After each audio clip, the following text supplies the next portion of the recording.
The leopards are the most stupid animals when it comes to boxes. On your work, another film was done called Ajoba. So he picks up this 75-kilo cat and puts it in the boot of his car.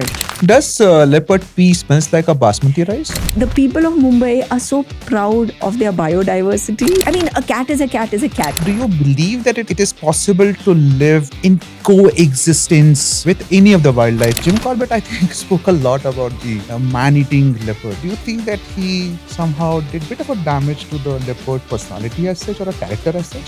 So it's actually a very misunderstood or less understood cat. I am just amazed at how accepting Indians are towards other life forms. I don't know how long it will last.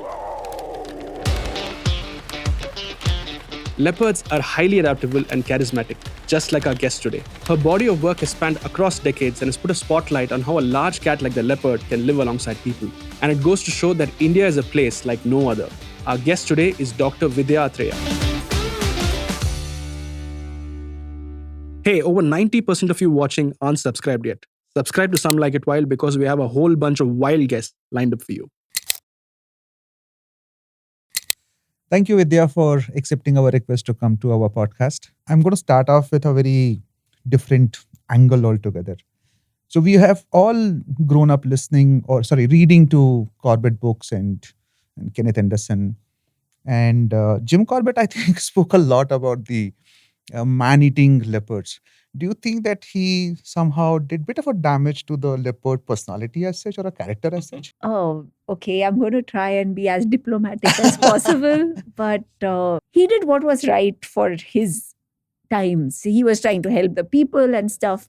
And I think we scientists made the mistake of taking what he's saying as evidence. He was a hunter telling stories. And I think that is what he is, and he's done a good job out of it. But we shouldn't mix it for evidence that he had studied. No dispute. I think he was a great storyteller for sure. Yeah. Because you pick up the book, you will end up reading it. Yeah. It will fascinate you completely about whatever he has experienced. And he did give all the twists to make sure that there are right hooks, that you're holding the book all the time with you till the time you have 100%. not finished it. Yeah. So in reality, do you believe that it is possible to live in coexistence manner with any of the wildlife, including the leopard? So I use another term because coexistence is like a bit like, I don't think well understood, and it tries to put in a lot of things, but I believe that India is a good example of shared spaces between people and wildlife. It's not conflict, it's not coexistence, it's just about sharing the same space and how do both adapt to do it in a way that reduces harm to both of them. So in your experience, when you were working in either Akole or any of the places, specifically because your larger work has been in those kind of habitats, what has been the behavior of people, the local people? How do they see the wildlife? How do they see the big cats? Yeah, and this is really was an eye-opener for me because as a biologist, you go in there trying to study the animal. And then it's no longer about the animal. When you're in India, nothing can be about the animal because people are everywhere. Like even if you study a leopard in a protected area, there's still people that impact the leopard. They are the administration, then there's the tourists, then there are the local people. You know, wild animals have no other choice but to share space with humans in India. Yeah.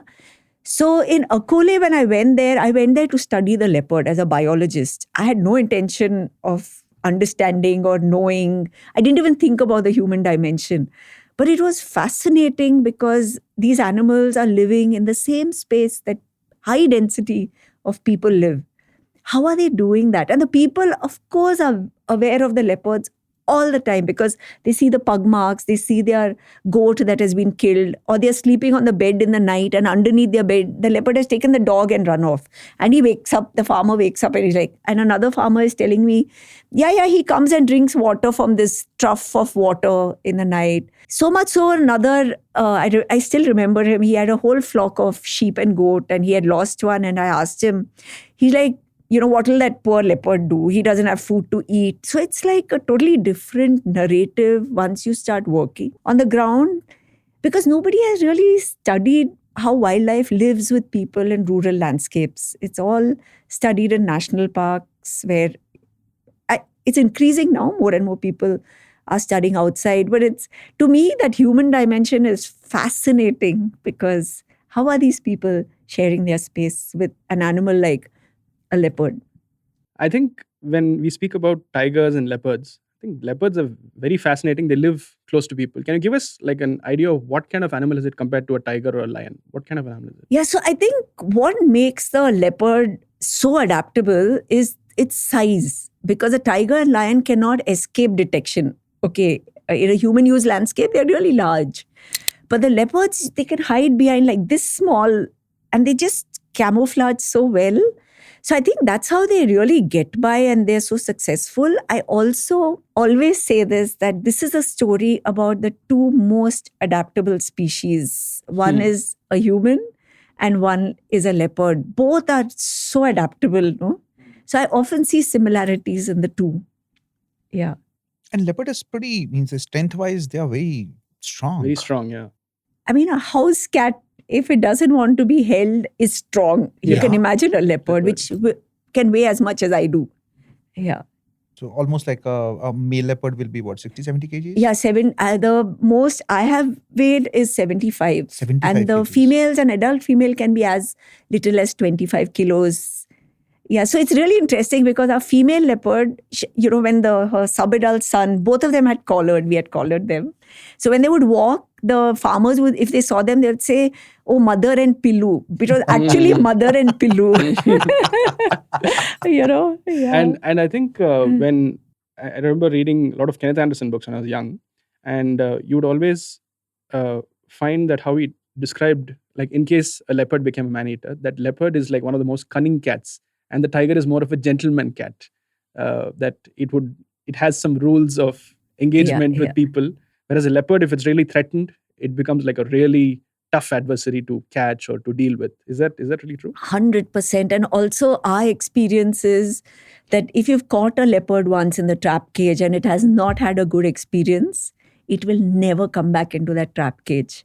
And we had a mother who was, we had collared her, and then she gave birth to a little cub. She taught that little cub to not enter the trap cage, because we were trying to catch her back to see if her collar was okay. And we tried all kinds of things. We got a different trap cage. We totally camouflaged it. And we were scared that the little one will get caught. But we could see, and we had made we had flattened the mud in front of the trap doors to know who is going. The little fellow's pug mark was there at the door, but he would not enter. So she had kind of taught him not to go in. So they are really smart. Very smart. Very And the intelligent, first actually. time we put a trap cage, she climbed on top of it to get, to see what is inside. She didn't ever enter the trap cage again. In terms of social behavior, largely been spoken that leopards are on their own. They are more of a solitary animals. Is that true?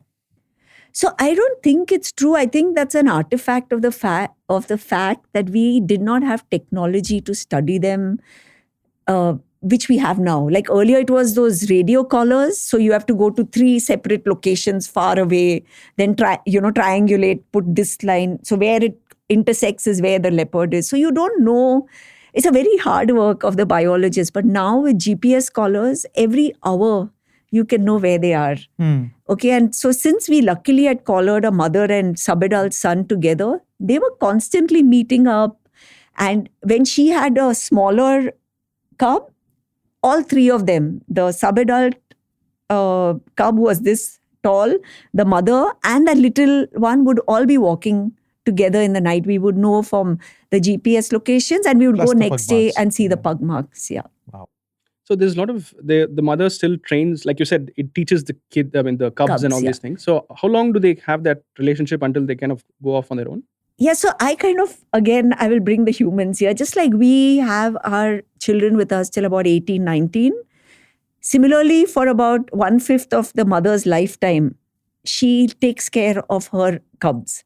So till they're about 2 years old, but by the time they're 2, she's almost pregnant or she has another cub. And in many cases, like in Yala, where they show themselves, or in Africa, where they show themselves, the like for instance, in Yala, 2 sisters were walking with 2 of their cubs each. So there were 6 leopards.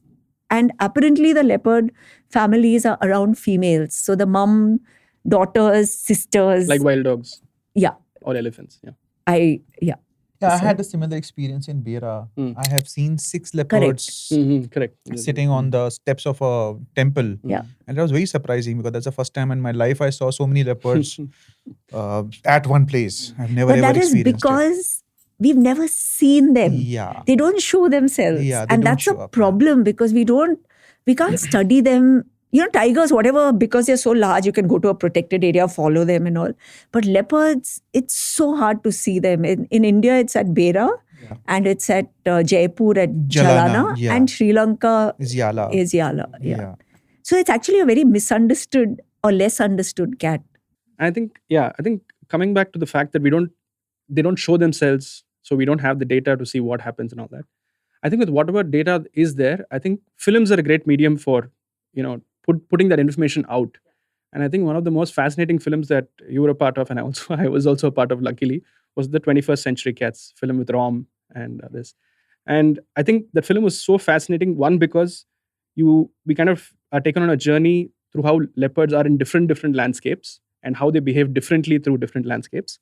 And also the fact that you had amazing tech in the film crew to do night vision, heat vision also, and also starlight, the different cameras being used. Can you talk about that, what you saw during that time? Yeah, that was fascinating for me. So we were working in Bombay. So I told the team, like, you go to Akole and, there is a whole bunch of public toilets and there are a lot of pigs over there. So hang out there and you'll see the leopard, because that's what the locals had. So this poor crew, I think Sarah and all, spent like 10, 12 days hanging out near the public toilets and they didn't see anything. And then I finished my work in Bombay and then I came for like the last few days, I think. And then we heard that the forest department told us that one calf was killed like at the edge of the site. So we went there and by then the farmer had dug the calf, so then we got and some JCB work was going on. So we told the JCB guy, please, remove it. And we took permission from the forest department and the farmer and all. So he dug it out. And so it had killed it last night and then they dug it and then back the next night. So we kept it back there. And Rom and I, we went and we were talking and then we went about maybe 50 feet so it's like, the carcass was here. Then there was another field at a elevation. So there they had put the camera in the night and we were there with just a net in the front. That's all. So by the time we walked from there to here, one dog came to eat the calf. So we were watching and we were like, all night and shh, no, don't talk and all. Then we turn around and look, leopard is there. And we all like, shh, quiet. And, we thought it'll 10 minutes. That fellow was hanging around for 2-3 hours. Okay. And it was fascinating because we were kind of in the open, in the dark. It just one net. And I'm sure he knew we were there. Okay. And like we tried. So after a while of doing shh, don't talk and all, then we were just talking because that fellow didn't care only about us. And then far away, 100 meters away on the other side, there was a road. So in that heat vision, you could see people walking. Yes, I remember that shot. Yeah. So, and they didn't know the leopard was here. So Rom and I were like, okay, let us go from that side and see. So we walked all the way around and we shone the torchlight at this leopard. The moment he saw the torchlight, he froze. And you can see that he like slinks to the trees and he sits there. So then we came all the way back. And then once we came back, he again went and then he ate and then he slept with his 4 legs up. Large male. After some time, 2 farmers came. They knew we were filming. I think they had gone to switch on the pump of their field. They came and they're like, what is happening? And we showed. Then we realized they had walked between us and the leopard without knowing that the leopard is there. And the leopard also was Leopard chill. didn't care. He was just eating and doing his. So then Rom said, okay, let me try. And he took that night vision monocular, Yeah. and he went towards the leopard. Like he got down from the top field down to the middle. He was barely, I think, 30 feet away from the leopard. Leopard didn't even look up at him. Didn't even like do this. And Rom is talking and Rom was saying, I'm scared the moment I turn. I don't know. The leopard just didn't care. Yeah. And I think in the film, the point that was being made through that was the fact that they are absolutely Yeah. comfortable Yeah. in a rural environment. Yeah. And they're very comfortable with people being around. Yeah. And I think they know they have like night advantage, that they 100 can see much better than we can. 100%, because I think their eyesight in the night is 6 times better than ours. And to me, that day, it was fascinating because 100 meters away, when we shunned the torch, he got scared and he went and hid in the trees. But 30 feet away, without a torch, he didn't know that Rom could see him with a night vision or whatever it was, that monocular. The leopard knew that this man is blind because he doesn't have a torch. Yeah. I mean, look at to me, there was no other, that's the simplest explanation, which means they have... Understanding that's the limitations of humans.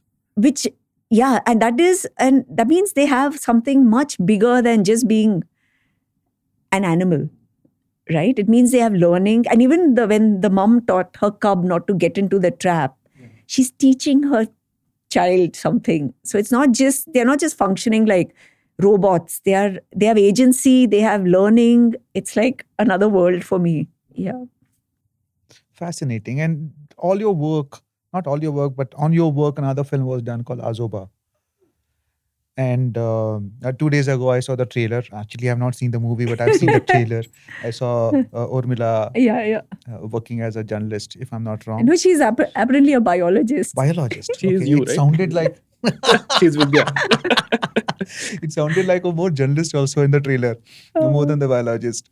But yeah, so I'm very sure that you must be very happy that your work somewhere got into a mode where the movie could be made about the leopards. More And I'm sure that it also... Yeah, because having a movie is like a mainstream. I'm not talking about documentary and the national history film. Right. But this is like a proper Bollywood kind of film. Yeah. 2-3 questions. One, the work versus what has been shown in the movie. How relatable was it? How true it was, factual? So let me just take a step back. Please. Yeah. So I get a call one day from this guy saying, I am Sujay Dahake and I want to make a movie. And I thought it's one of my friends just pulling a fast one on me. So I Googled and I said, yeah, sure, come and meet. I thought I will get an upper hand at this friend.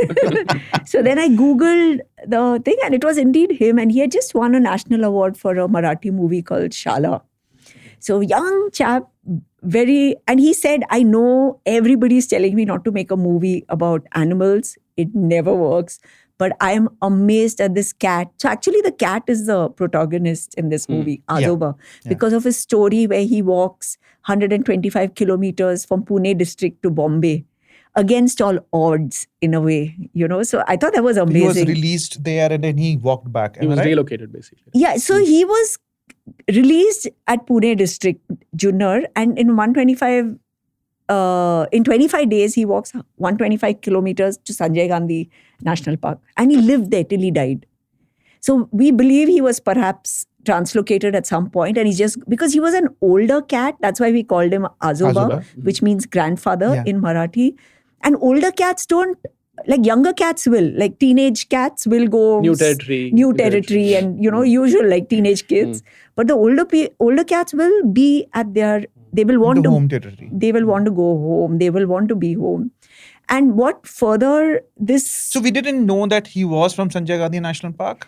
But we just believe that because he went there, maybe that's a place he belonged to. So and then 2 reasons why. One is he walked back without zigzagging. Like he just went back. And another thing, he lived there for 2 next years till he died.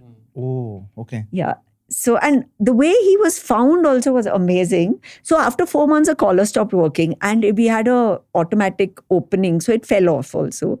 2 years later, a animal lover was driving with his family at Godbandar Road and he finds this leopard hit by a vehicle on the roadside.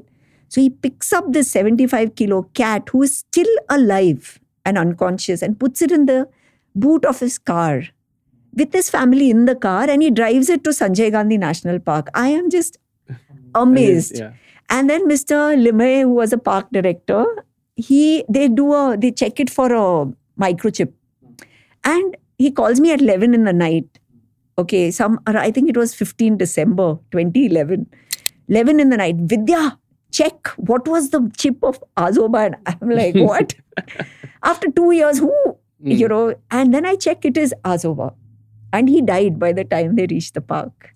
But such a beautiful story. And then I had people, it came in the paper that Ajoba died, and because it came in the paper that Ajoba had walked.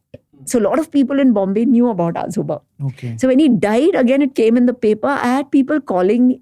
Some were crying that he died.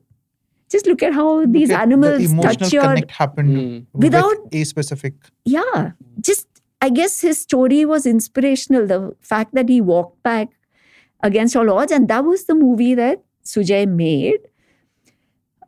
He had to spin it for the audience. It's a Marathi movie. So there were a lot of things that were, majority of it didn't align with how, the biologist's life in a rural landscape is not a movie material, But it was amazing, and I think it did a lot of good in terms of awareness among the masses. And also during its release in Pune, all the forest staff who were involved in the Ajobas, like even the, really the temporary workers, they all came, we were all on the stage and they made us talk. So it was all very nice, I thought. It was very touching to see. It was. So you have done a lot of work with the media also, because I remember one of your interviews in which you have spoken about it, that unless a cat or animal has killed somebody, it's not a news. And then the media doesn't want to cover it. Right. So nice. Always a negative connotation in terms of the tiger killed this, or leopard has killed this person, or a livestock, or whatever it is. How did you work with the media and change the narrative? So as often as, as students in wildlife biology and all, we are told, like, don't talk to the media. Like, they are, so it's a fear. Actually, it's a fear. It came. And then I started engaging with some media people. And then I realized, like, why do we have this fear? And I met some really nice, during our work in Mumbai, the power of the media was just amazing. Like the media, the entire... So Mumbai was a hot leopard conflict site, early 2000s, okay? Like in a lot of human attacks, and Bombay is where all the political leadership sits, the media, all the media houses sit. So they are wanting news all the time, and a leopard makes for sensational news, right? And there were attacks on people. So when we started working with the media, and we did that through this project in Bombay called Mumbaikars for SGNP, which Mr. Limay, when he came as a park director, he started. So it was a project about inclusivity, getting everybody together, the police, the media, the administration, everybody. So we had media workshops then, and then we realized that it is so powerful, this medium, especially in an urban space. In rural spaces, it's harder because it's, Bombay has all the media sitting there. So it was very easy for us, and they want high content, high quality content. Like the media wants high quality content, which if they don't get, then they're just going to sensationalize. So when we started being really transparent and open, we are doing camera trapping, we are doing this, they started putting out these stories about the work. So we weren't trying to, change their attitude, nothing. We were just being transparent and sharing the fascination that we also have. And that really changed because and we did a very nice media analysis also, like before the workshops with the media, how was the reporting, and after the workshops. And the media, even though the conflict had decreased after the workshops, the number of articles were much more after the workshop, simply because we were giving them information regularly. And even now the park, they've learned, like now they put out press releases. Earlier it was like, oh, this media person is my friend, I will only... We don't do that. It's like it has to be neutral. Everybody has to get the same information. Everybody needs to be part of this process. So I think it's a constituency that is really important and powerful for conservation that we are not using. And it also happens that the more, like for example, wildlife is not some like a mainstream news like defense or something like that they know how to cover. Correct. So I think the more they cover a certain issue, they understand the nuances of it. So actually one media person told me, he said, Vidya, the railways, they periodically take us and show us what they are doing. And many other departments do that. Even defense will do. We don't engage with the media at all. How are they going to get good news? And then another journalist told me, if you don't give us the news, we are going to go to whoever gives us the news. And write however we want to. And write write however we want to write. Yeah. So then you can't blame them, right? Now, what about the local communities? Because you still have a very strong belief, not still, but you have a very strong belief that local communities contribute a lot, either for your research work or for the conservation work. Yeah, so see, for example, if you take it Akoli, we have leopards, sugar canes are there. You can't go and tell the farmer that don't grow sugar cane. It's not 100%. practically not possible. Yeah. This is their livelihood. And there are leopards also. Was there a problem at that point of time which you could mitigate through the conversations, or they were just happily living with the leopards around? I wouldn't say happily. But it's negotiation. Was it an issue? So that's the thing. When I went in, I thought in my head there's an issue. There is an okay, issue. But what I found was, just like they're living with the leopards, with the wolves, with the jackals, it's part of their life. And when you actually assess the damages done to their livestock, like if you look at the number of goats killed, way more of their livestock is dying due to disease than it is dying to carnivores. And there are no human deaths. There were no human deaths where I was working due to leopards. So they understand that. And they also understand that before this place was a sugarcane area, it was a semi-arid landscape where they could not grow crops, where their income was very low because it's only rain-fed agriculture. So when in the 80s, they were allowed to use the river water for irrigation, that's when the entire landscape changed from a wolf landscape to a leopard landscape. And they are smart enough. They recognize that the leopards came because of this change, which has made a big impact, positive impact on their life. Their incomes are way higher. They can send their kids to school. So they are the smartest people I've met ever. So they recognize this, right? And of course, everybody's busy leading their lives. Like it's like Bangalore. I know like the traffic is a mess, but I'm just leading my life, right? Yeah, in that context means leopards are there, wolves are there, jackals are there, all animals are there. So they just protect their livestock now. Just protect the livestock, yeah. Earlier they used to not. But now once the leopards and the sugarcane came in, they protect their livestock. But Junnar was a different scene altogether. Junnar was a different scene because at that time, early 2000s, everybody thought the solution for leopards in a cropland landscape was to capture all these leopards and leave them in the forests. So that created the problem. And that's when the conflict happened more attack happened. It was very high, the conflict there. So, and wherever you do this, you are going to get increased. The chances of attacks on people are going to increase near where you are going to keep on releasing outside leopards. So we got a lot of other evidences as well. Like for instance, one Junnar leopardess was released in Radhanagri Wildlife Sanctuary. We had put a microchip in her. She tried to attack a boy. Then the father was behind the boy and he took his sickle and hit her on the head and cut her. And then she went and hid in the culvert. Then they caught her. And then when they read the chip, she had just been released from. Now she is in captivity, I think, in Mumbai for the last, 20 years now, if she's still alive. So what is the solution? Like Junna kind of scenario, you cannot just translocate them to another place. It is going to add to their anxiety, stress levels, hence the attack, if I say so in that manner. How do you handle like Junna kind of scenario? So the thing is, you don't do something. See, it's a very complex situation, Yes. right? It's what we call a wicked problem because it's so complex that a solution is not easy. That's what a wicked problem is. Yeah. So the solution for this is not easy, but you definitely shouldn't be translocating in large numbers into a site because it's going to worsen the problem. So what happens normally is animals are there in the landscape. They're eating cattle, they're eating dogs.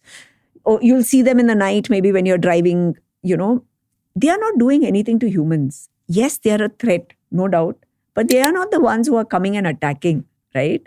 You take such an animal and you leave it in a new area, you could be creating an animal which will then go and attack people. You don't want that. So either if you want to take it out and keep it in permanent captivity, but that doesn't really help, because if you take out an animal, another younger animal will come and fill that territory. Whereas if an older animal is living there without a problem, that animal is going to live without a problem. You have no guarantee what this younger animal whose new behavior will be different. Or it's just learning that it may make mistakes, right? So that's another thing. We never give them, like humans make mistakes. I'm sure these animals also make mistakes. Yeah, everybody does. Yes. So you had a very dramatic shift from art to ecology. Yeah. So you had a great interest in art, and then you decided that you want to move towards ecology. How did that shift? It's a more complicated story. So I loved science. Okay. But I rebelled against my parents because they wanted me to take science, and I took arts. Okay. And then I did not enjoy it as much. So I actually got my BA in maths from Ruya because that was the only college. I realized later that it's pointless, me trying to rebel. And I went back and I did my bachelor's in mathematics from Ruya College, Bombay. That was the only place that gave this opportunity. The same college also had a nature club. So they took us for our first nature camp to Top Slip, Animalize. Oh. And I just fell in love with that place. After that, every, Friday, Saturday, I was in BNHS, Bombay Natural History Society, Bombay, looking at their collections, going Sunday to Sanjay Gandhi National Park. I used to live in Bombay at that time. So that camp, single camp, really changed my life entirely. That place, Karyan Shola in Top Slip, was magical for me. Yeah. How did Leopard happen? So I guess that's because of my mom, who's always been a cat person. There used to always be like an average of 6 cats at home. And my mom used to really love cats. And even I really loved. So I just liked those animals. And I think even just having, a cat is a cat is a cat in the sense, a tiger, leopard, lion, or a domestic cat are pretty much the size and the skin is different. But the brain and the buddhi is kind of the same, right? They're all carnivores. They're all wired, like one little movement and they're wired to attack. A lot of, at the same time, I think living with so many cats and growing up with so many cats also helped me understand that animal. Okay. So I was fascinated by cats. And then I went to, at that time, because I had a BA degree, I couldn't do any wildlife degree. This was way back in 1990. And then I heard that Pondicherry University, Salim Ali School of Ecology does take people from other disciplines. And I applied and I got an MS Ecology. So that's where the shift happened. So for my MS Ecology dissertation, I went back to Top Slip because that place has a very special place in my heart. And I went to study strangler figs. Now, that's another species that I'm very fascinated by. It's these trees that grow on other trees and then strangle the original tree. And then they're beautiful, like banyan, people all of them belong to that group. And that whole system, they're pollinators, they're frugivory, the trees is a fascinating. And they're also pretty much culturally revered across societies, the fig trees, which I find only today. I found out only today. But so when I went there for my master's program, I was studying which all birds come to these fruiting fig trees. So for morning, 7 in the morning till 5 in the evening, I used to lie under a fruiting strangler fig. And every 10 minutes, for 10 minutes, I would write which all birds are there, how many are there. Now these trees, especially the big fruited ones, are very popular even with the animals. Like you'll get bears, deer coming to feed on them. And at one such tree, which was so beautiful because it was on top of a rock face, a very large rock face. So I was sleeping on this rock face looking up and the sun was setting on this side, and something was moving. And then I got up, and it was a leopard climbing the rock face. He didn't know, I think it was a he from the build. He didn't know I was there. So he continued climbing, and I was just watching him and the setting sun shining on his fur. It's a memory that will What a probably beautiful be setting, my... actually. Sorry? I said, what a beautiful setting. Amazing. And he didn't know I was there. He just went off there. So that was your first leopard That sighting. was my first leopard sighting. Yeah. And you fall in love with the leopards again. I guess they don't give you much of a choice.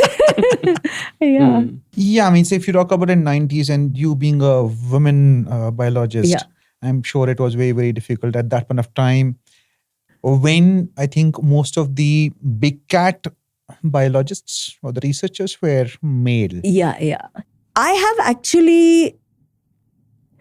So I've worked in Maharashtra, the other place I've worked a lot, and it's amazing working in rural Maharashtra. I love it. And, people are very... Rural India to me, I mean, wherever I've worked, a few states, South India, Maharashtra, Northeast, is Uttarakhand also did some. Himachal, but that a student did. But Oh, even Himachal, rural India for me has been an amazing place where people are so welcome, so hospitable, and that is like India for me, and which is why I really love the country. So I've never had, of course, there's patriarchy very deep. I think it's there in all societies, but I found it much more, and especially at that time in our community, especially with large cats. Like large cats across the globe are usually male dominated, but I guess I got my break because I was working with the forest department. Okay. So I started working in Junnar in 2003. It was with the forest RFOs, mainly RFOs and the Van Mazurs, that is the temporary staff. Because they are the ones who are actually On the field, capturing. yeah. I used to work with a veterinarian, Dr. Anirudh Belsare. So he would microchip the leopards and he would treat the leopards, and I would just go and make notes and we would train the forest department staff. So it was all these field staff, and it was so much fun working with them. So for a long time, from 2003 to 2007, 4 years, pretty much I was working with the forest department and not with my community. But do you think it's changed now? What it was way back in 90s versus now? Do you think still a patriarch community or society, or 100%. I think patriarchy not much has changed, or has it's it changed? much better, I will say, but it's also very old and deep rooted, no? But I see so many women researchers and biologists today. The number of women I 100%. know has. 100%. I think the numbers have really, really gone up. Yeah. I don't know about the big cats as such, but overall, if I look at the researchers, the women researchers, I think the numbers have really gone up. 100%. Yeah. So definitely in our community, things have changed. In fact, the work ethics also has changed positively, I feel. The way professionally we deal with each other also has changed. Definitely there is a positive change. Yeah. So your larger part of the research has been about the conflict resolution and leopard conservation in the human-dominated landscape. So when you did your research, what were your key findings? So my key findings, the first was there's quite a high density of leopards that live among a very high density of people in a totally cropland landscape. There's no forest there. There is no wild prey. Okay, they are eating largely domestic animals. And even among domestic animals, they are eating more dogs than they are eating others. Okay, so that was all surprising for me. Then we also put GPS collars on them, and that research showed that they are sharing the same space, but they separate time-wise. So leopards are active when humans are asleep. Okay, so they have managed to adapt to that, and they don't need to hunt much in these landscapes because there's so much food. So they'll get up, they'll walk a few 100 meters, go to the nearest place where the dogs hang out and the pigs hang out, get one, come back, and they sit all day. And that's why they are so stocky, because they are just, they don't need to, they're well fed, they don't need to work very hard. What about, I think we spoke about this to Ravi as well. So if you have dogs next to wild populations, you have canine distemper and all these problems with babesiosis, correct? That's what he said. Yeah, diseases. So How does it affect leopards? Do they have a stronger immune system or this compared to I cats? don't know really, and I don't think it's really been studied either. But I also think, see, the wildlife in India has been sharing space with domestic animals ever since humans have been around. India is the country with the largest livestock density than Also anywhere, people density. and a very large human density. So for the 2,000-3,000 years humans have been there, leopards have been there before us. So I don't know how that changes things, because our livestock is also very mixed with wildlife and human spaces are mixed, right? So I really don't know, and I don't think it's really been studied. Because I would think that all this would have been evolved and adapted. Like the wildlife we have now is adapted to livestock for centuries. Is there any difference between a leopard which stays in the forest versus a leopard which stays in a Sugarcane maybe field. a sugarcane field or a cropland? Is there a change in a behavior? Is anything which you found while doing your research? So I don't know about behavior, but even the leopards in Mumbai, like one of our team members, Nikit Surve, he collared leopards in Sanjay Gandhi National Park. But they also sit all day and then they go to the edges to hunt in the night. So behavior-wise, I really can't say much because we haven't studied behavior. But in terms of activity patterns and what they're eating, like even the Sanjay Gandhi National, they eat both wild animals as well as they eat domestic animals, like they eat the dogs and stuff. So behavior, I don't think I can really talk much about. So when you did a research way back in 2008 and 12 Yeah. when you completed it, and now as 14, 15 years from the time you finished the research, but your work has continued. So what you did at that point of time versus now, have you found anything more interesting about the leopards? So frankly, I think the Bombay leopards taught us a lot, okay? Because even though they're living in a national park, it's a very small national park, and there's high density of people around it.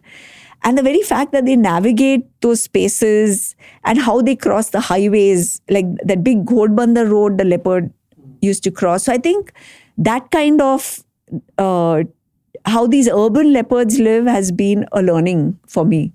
Yeah, but apart from that, I think they just catch their prey, have their little ones, just like what we are all doing anyway, just lead our lives. Yeah. Normal, how many litters happen?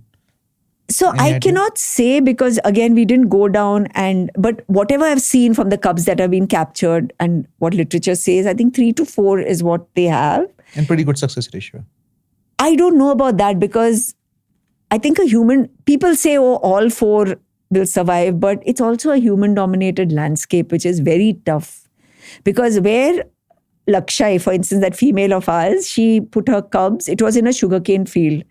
When that was cleared, she had to move her cubs to another place. Okay.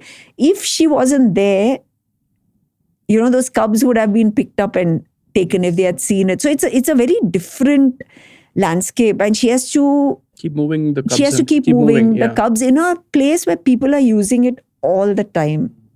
So, yeah, so I don't know. What I have seen is in case of Lakshai, only one cub. Like she had one cub later. Yeah. And in terms of territories, I'm sure in forests they have much larger territories. So, for example, I think a tiger has about 100 square kilometers. A male tiger has about 100 square kilometers. What about leopards? So leopards, I think where there's high density of food, it's like 8 square kilometers, and then it can go 10, 20. In Africa, where it's very low density of prey, it's even seen to have like 100 square kilometers. So it's entirely dependent On the landscape. on the food that's there. Yeah. Very interesting. Yeah. Yeah. So your team or have you ever got a call from one of the high rises in Bombay saying that, oh, I can see a leopard, can you please move it? So it's very interesting. When the project started, the forest department used to get all these calls saying, we can see a leopard, take it out. It has changed over time. They call and say, we can see a leopard, can you hold an awareness workshop for us? wow. It's amazing. Wow. It is really big change, amazing. And now there are also cases where we get photographs of the leopard sitting on the wall and they quietly send it saying, it's come, but don't tell anybody, otherwise the media will come. So they're enjoying watching their leopards. So their behavior also has changed. Yeah. The people who are staying close to Sanjay Gandhi National Park, their behavior also has changed. Absolutely. So when I started working in Bombay 2011, when Mr. Limay came and started that project, I had worked in rural India where people are very accepting of other wildlife. I was like, Mumbai mein no way that this is going, we urban people are just so kitch-pitch and we are just so intolerable sometimes of other things. But it was amazing how the Mumbaikars have accepted not just leopards. Over time now, there's marine life of Mumbai. Yes. There is the flamingos of Mumbai, Yes. Shaheen falcons in Mumbai. I mean, the people of Mumbai are so proud of their biodiversity. That is amazing. That is just, so it gives me hope. Yeah, actually, this is a very interesting point. What you just said, Vidya, is that if people start feeling proud about the wildlife around them, Right. then the behavior changes dramatically. Taking a very different example altogether, nothing to do with wildlife, like Indore. This is supposed to be a cleanest city in Right, India. right. People are very proud of what they have done. 100%. In a similar manner, if Bombay people are feeling very proud about how they are able to have the leopards and flamingos and other wildlife around them, it's a very proud that in the urban environment, we have so much of wildlife. 100%. 100%. That's amazing. Yeah. And so I'm sure this shift has happened in the last 2 decades. Yeah, so I've seen the shift happening since 2011, like when we started working there. And to me, it's very evident because it was from a place where Adamkhor leopard, man-eater leopard, nikalo, ye wo, and then it is like, our leopards and this and Our that. leopards. I love So it. it's become our I really leopards. love it. Yeah. Yeah, What a so- narrative change. Yeah. Our leopard. Yeah. But that's the beauty of awareness, of increasing pride in your because Bombay is probably the only city on this planet which is doing that with a large cat, which is accepting its large cat. Is there any other case study like Mumbai? Nairobi, Nairobi. is where it? they have Okay. lions, leopards, everything, because there's a national park again, just Correct. like, yeah. But this project, Mumbaikars for SGNP also, I think was an amazing, the police were involved, the media was involved, and Forest department, obviously. the leadership was forest department. So the forest department took the leadership and got then the police and then the media involved. Yeah. In your last 2 decades of work with leopards, have you found any very peculiar behavior of leopards which you have seen or witnessed or got to know? So there's one, I'll talk about two, actually I'll talk about three. So there are two aberrant behaviors I've noticed. One is that if it's a premeditated attack where they've killed a person by the throat, that is an aberrant behavior because they're so scared of humans. For them to get over that fear and go towards something they're really scared of with an intention to kill. Now you have to realize they know where the neck is. How do they know where the neck is when they've never had humans as a prey? Okay, that's fascinating for me, Fascinating, yeah. In many cases, I've seen them guarding the body. So that is also very strange for me because if they kill a livestock and the farmer goes out and pulls that livestock, the leopard will leave it and run away. I've not heard one ever where Standing its ground. it's standing its ground. Okay. It's always scared. So when it stands its ground over human kill, for me, that is Very something fascinating. that's happened to the mind of the animal. And it's a bit scary. Yeah, so that is one which has really fascinated me. Why is it doing that? Why? I've never understood that. So usually in terms of cats, any literature you read or anything like that, it's usually that when a cat becomes a man-eater, it's usually old, it's lost its teeth, it can't hunt down regular prey. I don't agree with any It's of not like that. So what is the So I have seen injured animals that haven't killed anybody. I've seen animals without canines that haven't, like our collared leopardess, she didn't, in the camera trap, she had her canines. When we collared her, she had lost 2 canines. She never killed anybody after. I have seen an animal in perfect condition. 2 animals who have killed people, killed people with intent. So I believe that it is something to do with the mind rather than the physical condition, because And they're anomalies, right? they are anomalies. Yeah. So I think let's go back to the point, Vidya, what you said about is that when they have been moved out from their home range, some kind of a stress, anxiety maybe has hit them, or they had some incidences with the human being where they are, sorry to use a word, like really pissed off with the human beings and then they Right. go for the kill. That could also be a reason. I have no idea why they do it. I'm really, I don't know if we'll ever know why they will kill, because they don't need to. They're dogs. They're really scared of us. Like if they hear our voice, they run. Then what makes them turn around and come and attack us? And I remember one tigress in Gondia in 2007. She was hearing people's voices going towards them in daylight and killing. She was in perfect condition. Finally, they got the commandos to take her down. What made that animal do that? She did everything that she shouldn't be doing. Being around in daytime in human use landscape, hearing human voices and going towards it, and then killing, and then sitting over the body as well. So it's something we'll never understand. never And to me, it is like when somebody murders another human being, we have this detailed, forensic and this, that and all. And then maybe we'll understand why. Here we are making judgments about that animal without even knowing what and why that animal did. So you told us 2 of the peculiar behavior. You said you're going to say the third one also. So the third one is that, they just, I guess it's just a cat behavior, but I find it really fascinating. I think they sit and watch us all the time. Yeah. So I have like farmers, so there's sugarcane on 3 sides and they've planted a fodder grass that is small and they're sitting there cutting. And then they would tell me, I turn around and this big leopard is just sitting and watching me. He's just wondering when they're going to harvest the crops. I have to move my kid now. This guy is going to harvest his crops. I don't know why, but it is cat behavior, right? They just sit and watch. Does leopard pee smells like a basmati rice? I mean, it's my sense of smell, but I think so. And the interesting thing is when I was working in Akole and I would be driving like Gule Kaka's bike, we'd be going and suddenly I'm like, leopard smell. And he's like, no, that is rice field. We were talking about this today morning. I said, is it cooked basmati rice or is it raw rice? No, it's not.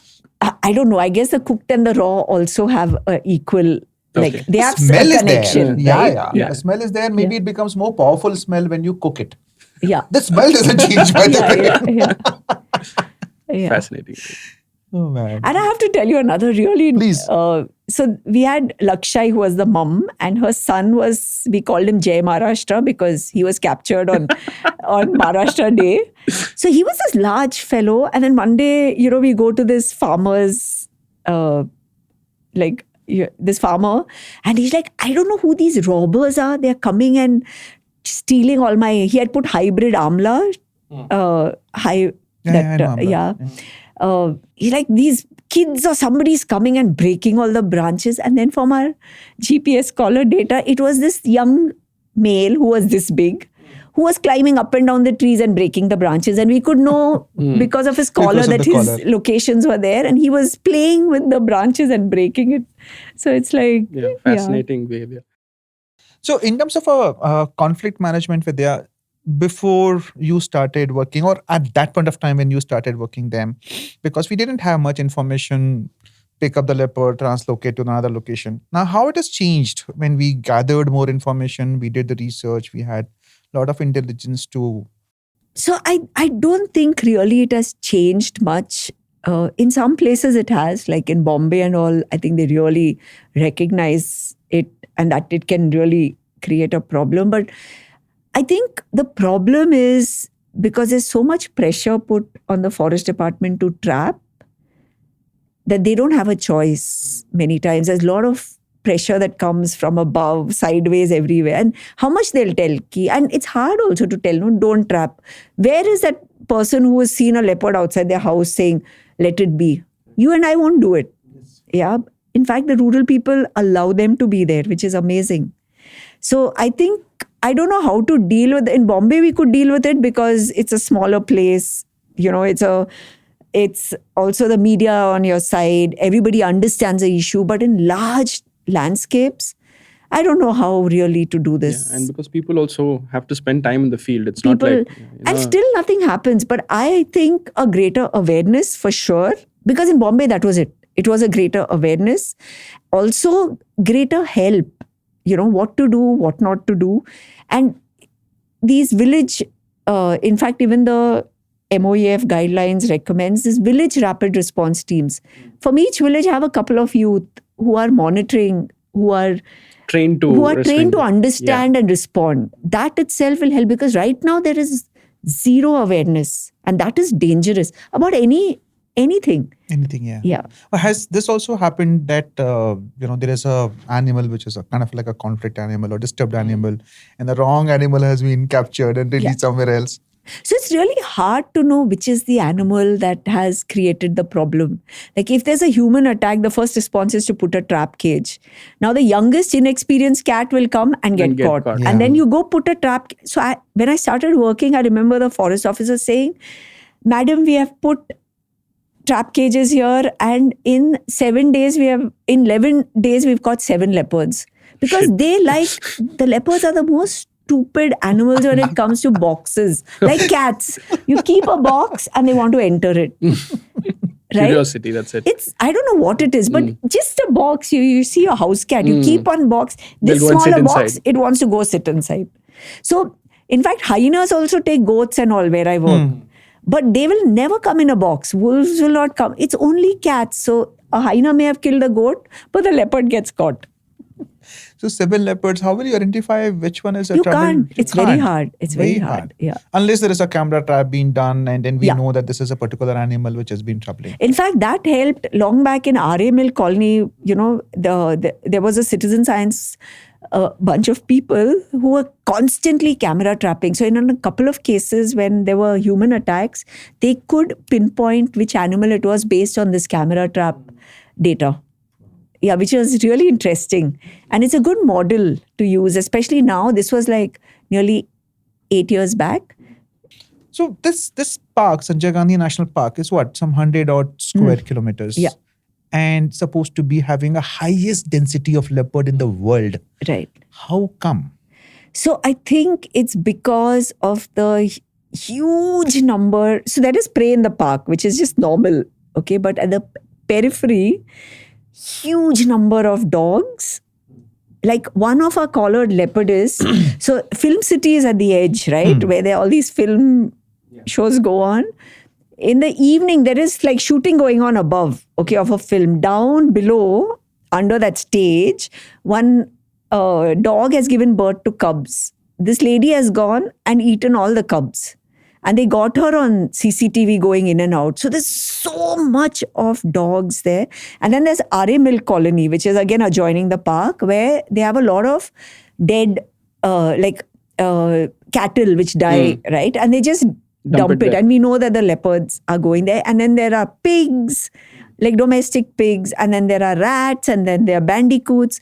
So I think wherever, it's like directly related to food. So the more food you have, And also I don't know about Bombay, whether animals are coming in, going out, because there is connectivity with the larger landscape. That was my next question, that is there a connectivity? Is there a corridor for them to move out and then come back? There still is, because part of Sanjay Gandhi National Park, so this is Bombay. Then on top is Nagla block of the Sanjay Gandhi National Park. In the middle is a creek. So Ajoba swam across that creek to and fro. It was about some 70, 80 meters. So they regularly swim.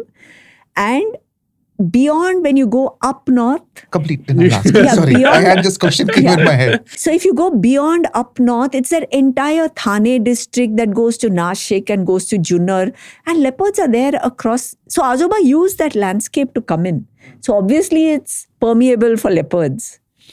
70, 80 meters. Yeah. They swim. And then... A mountain lion. Normally, what I've heard is that they don't like water that much. No, they may not like water. Like, I don't like water, but I can swim. And a mountain lion in the US is known to have swum 1,500 meters, 1.5 kilometers. Wow. So it's all part of their dispersal, no? See, dispersal is an inherent part of their biology. If everybody were to live in Sanjay Gandhi National Park, they'll die because of inbreeding. Correct? Yes. So they have to move out, just as humans have to move out. So in between them itself, they don't have a conflict. There's so much of density. The leopard conflict. So do you know what the density of humans is in Dharavi? Take a guess. I don't know. 1 lakh per square kilometer. Square kilometer. 1 lakh. Yes, people. Why are they not? How come they're living all? Good angle. No, it is. Because they are also adapting their resources there. These guys are also adapting their resources here. What's the point in killing everybody off? It just worsens the situation, right? I think one point also what I wanted to ask you was, leopards, you said they're able, once you translocate them, they come back in a almost straight line to, come back to a place where they were taken from. How do they figure out this sense of space? And I don't know. I really don't know how they do it. like but cats pigeons do it. also do it, right? Homing Dogs pigeons. do it. Dogs do it, Yeah. So many animals actually do it. Yeah. We have How do zero humans idea. do it? I'm asking you, how will humans do it? If I pick you up and I drop you to like... Now we have Google Maps. Before Google Maps, how would you have done it? I'm asking you. I'm very sure. So the Sun, point stars. here is No, you would have asked other humans, right? other Right. humans is But one. is that what You will animals are start doing? I don't marking. know. We don't Has know. anybody ever thought about it? Elephants, they communicate Yeah. between herds. That has Yes. been Yes. spoken Yeah. about it a lot. So a lot of large cat biologists have spoken to like a few of them. They also think that because these are such large ranging animals, they are also probably using communications that are not audible to us, like elephants do. Yeah. That could be, Maybe. we don't know. Actually, we just don't know so We much. just don't know about it. So going back to Ajoba, so he was caught in a well with a dog. Yes, so a lot of places in this entire sugarcane belt of Maharashtra, there are these percolation wells where when the river water is left, it seeps in and it fills all these wells. So when the river water is stopped, they can use that for irrigation. So it doesn't have a parapet, it has nothing. Okay, so many cases that the leopard has chased a chicken or a dog and both have fallen in the well. So dogs, very common. So the same case in Ajoba, he was chasing a dog in well, leopard in well, and it was one ledge. So when the people found it next morning, both the dog and the leopard were on the same ledge. They hadn't killed the dog and eaten it. No, because they are so scared. Both are really scared now for their lives, right? So they put down a tomato crate and the dog jumped into the crate and they got him out. And the news report says the next day the dog died because of a heart attack because it shared the same ledge. Poor guy with the leopard. Then they put down a ladder, I think, and got Ajoba out into a trap cage. Yeah. I think even in 21st century cats, there's a scene where there's a leopard Correct. fallen into a well and they get it. Yeah. It happens every week somewhere or the other. And It I think happens. they used a bed or something like that. Yeah. Charpoy. Charpoy or something. Yeah. Yeah. Now they know what to do. Yeah, even when we did the Project Tiger film in Rajasthan, the tiger has fallen into a I see. well, and Okay. they did the same thing. And a lot of local people, they help. Correct. Yeah. And that is something which is, when I remember the edit was going on of the film and we saw this, I was just thinking about it, that it's the same animal. There are times when people are really agitated and angry, and for the same animal, they are the ones who actually stand and help to Get it out, survive yeah. or get him out from the situation. It's so amazing. No, so to me, there are two different facets. Where they are helping, people in rural India will help. Where they are angry because nobody has heard them. And they take it out then on the animal. When the situation happens. Yeah. So that's why I think I am just amazed at how accepting Indians are towards other life forms. And I don't know how long it will last. Vidya, but the reality is that the forest covers are shrinking. But these are animals that live beyond the boundaries. I'm not talking, I'm generally talking about that the forest covers are shrinking. We all have to live, as you said rightly, the shared spaces. I think that is required to be spoken about it more than ever now, because this is a reality. We all, either as an urban area, rural area, forested area, have to learn to live with the wildlife. But that also means that the people who live there should be made to feel like it is their responsibility. Right now, they are bearing the brunt of living with the wildlife.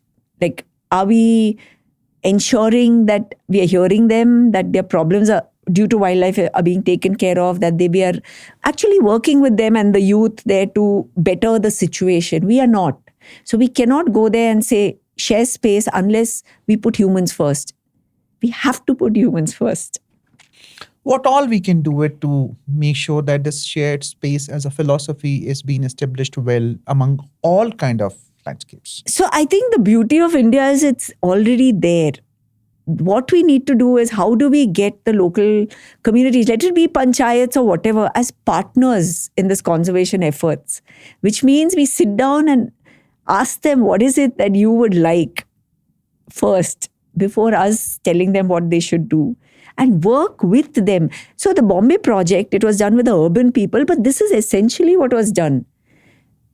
It was getting them on board, making them partners in the whole process. Only when there is partnership and a sense of ownership will there come a sense of pride, right?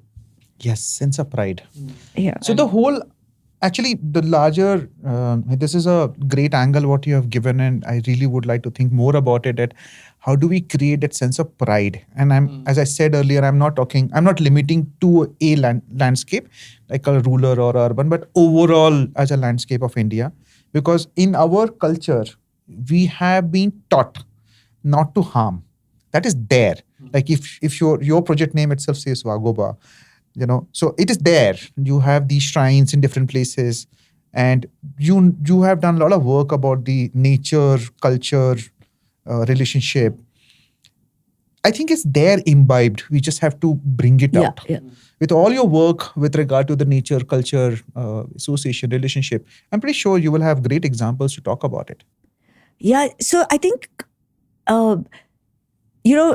this whole thing struck me when in 2007 I was invited for some wolf symposium in Sweden.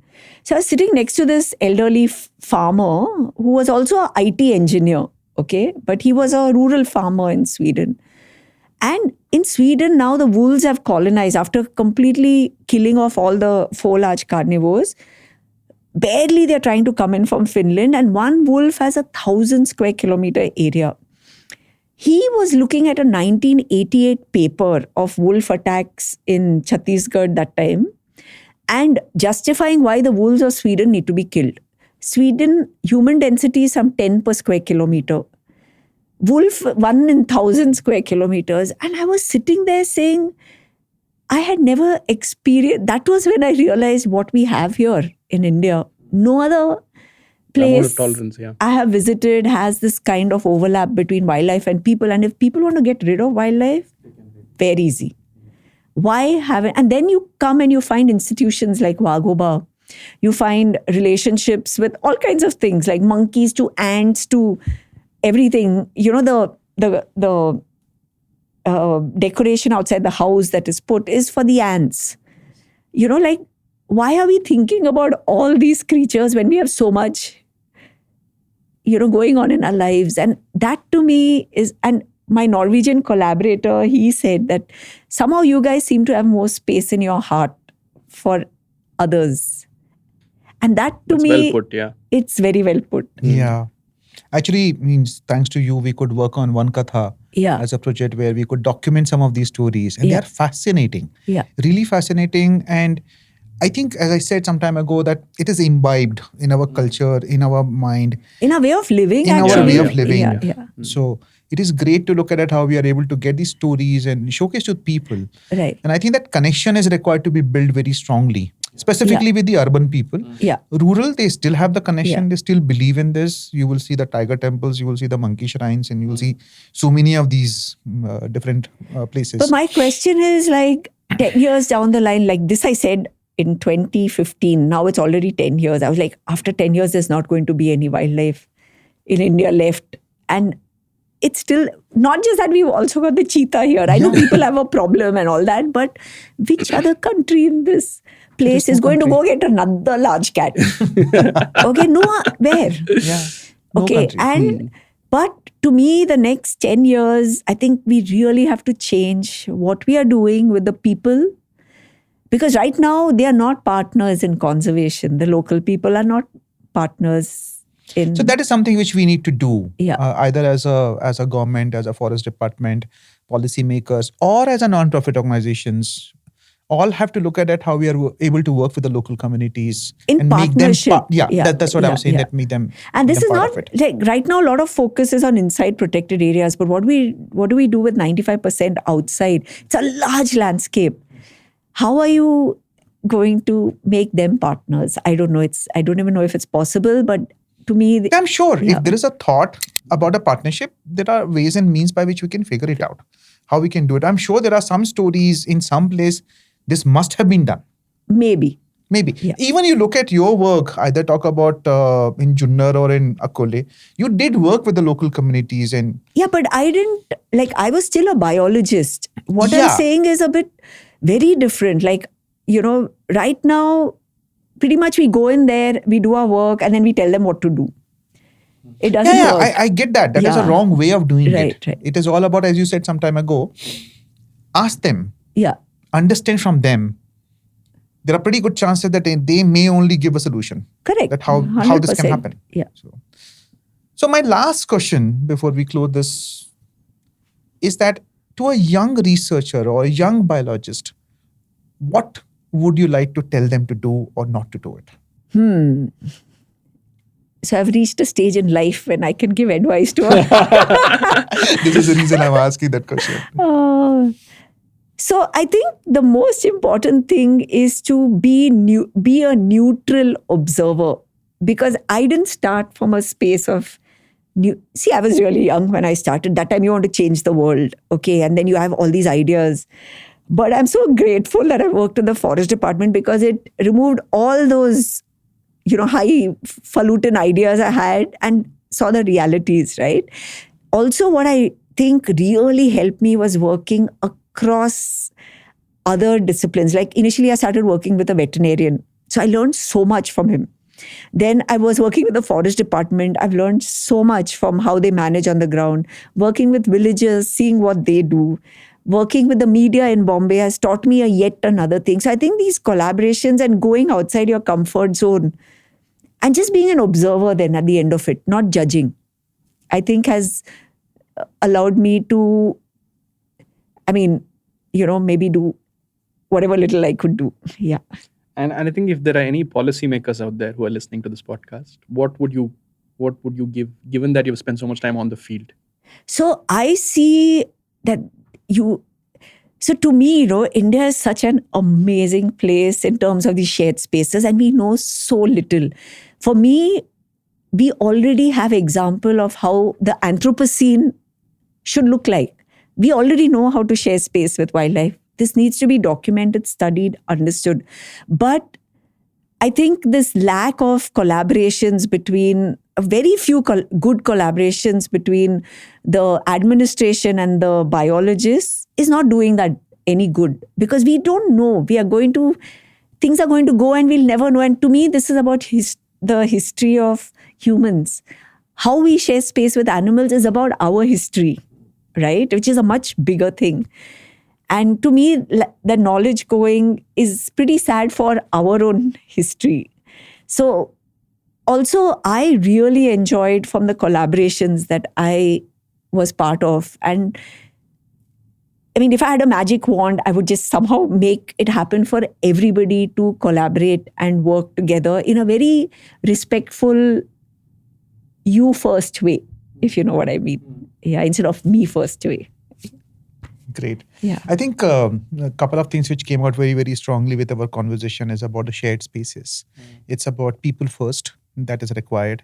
And the third is about the collaboration between the organization, between the people, between the department or the non-profit organizations. That collaboration can change or it could fuel differently altogether the work what we are doing it. So I think these are the outcomes which I am able to 100%. if I have to document it, Yeah. Summarize it. nutshell, Yeah. summarize it. Yeah. That is what I am able to see it.